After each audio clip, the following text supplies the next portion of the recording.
Marine Le Pen, welcome to the program. Bonjour. Let me ask you about the story that's making news all over the world, and that is Donald Trump and his ban from Muslim nations. As you can see, a big reaction. What do you make of the ban and how it's been implemented? First of all, I think that most of the reactions are in bad faith. The truth of the matter is that it is a temporary measure. It targets 6 or 7 countries.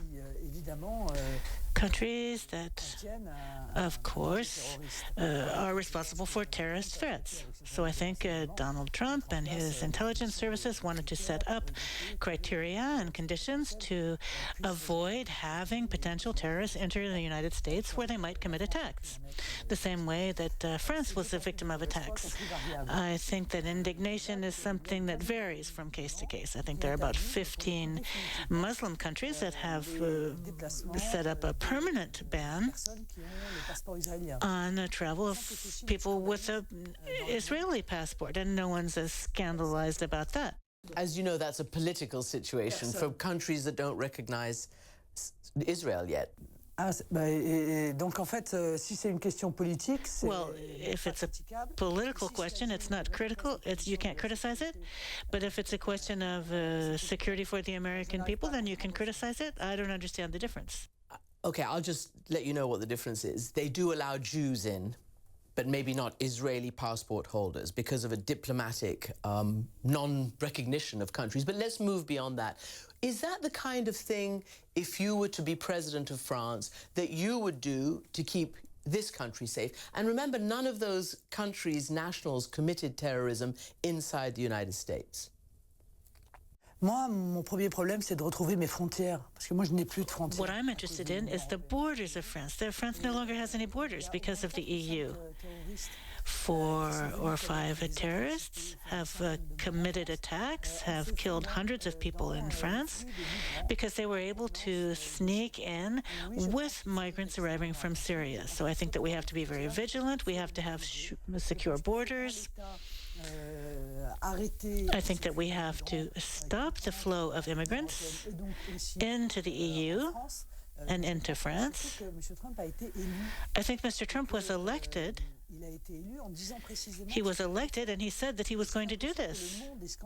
And now the world seems to be scandalized because he's implementing what he promised he would do during his campaign. He did, as you say, enact what he said he would do. For instance, the wall with Mexico.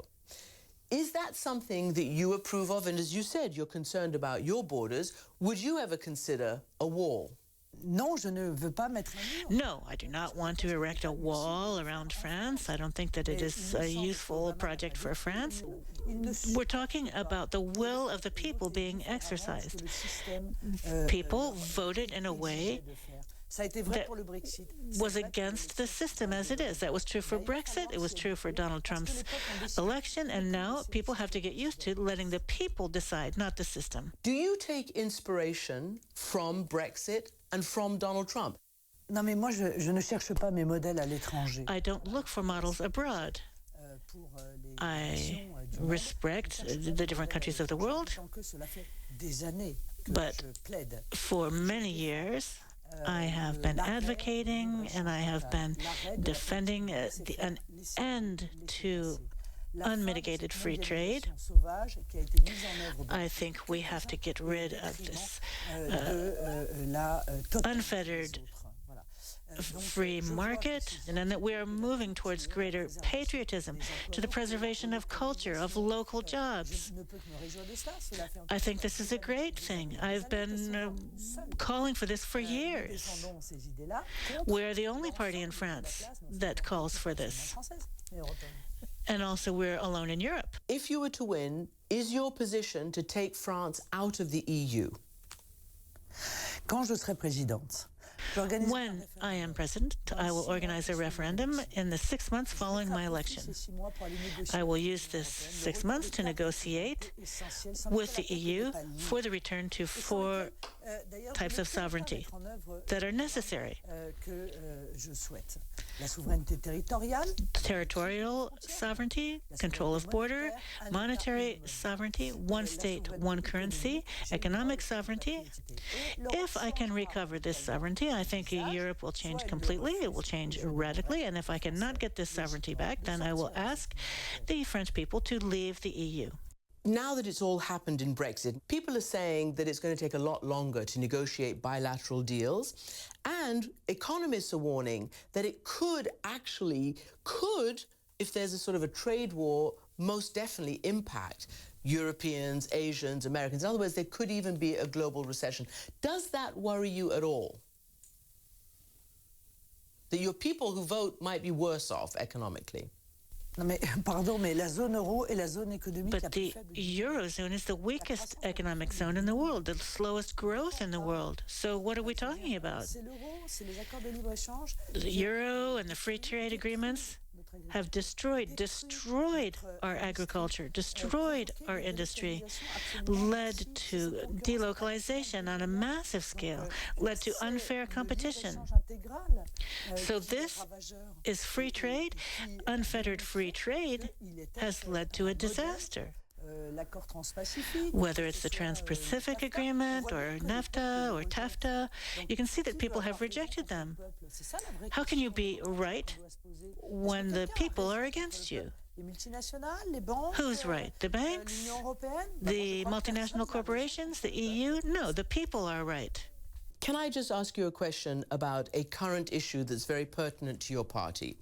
You are being asked, the party, the Front National, to repay nearly 300,000 euros to, I believe, the EU because of what they're saying is an investigation into fraud, into conspiracy to commit fraud because of two assistants who've been paid that they're investigating. They're saying that it's not quite what it seems. Are you able to repay nearly 300,000 euros? Mais en aucun cas, madame.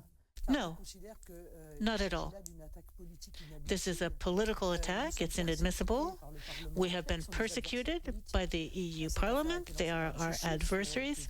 Mr. Schulz, the socialist president of the EU Parliament, has launched this attack against me, and I have filed a complaint against the OLAF, which is not an independent structure.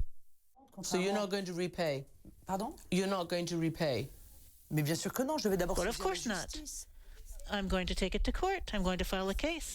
But they say that these so-called assistants did not do any work in your MEP office to merit that kind of money. Oui. Alors donc voilà des adversaires politiques qui disent cela That's sans what en the apporter aucune preuve. political adversaries are saying, but they have no proof. Do you deny it? Mais bien sûr. That they did work there and you did pay them? Of course they work there.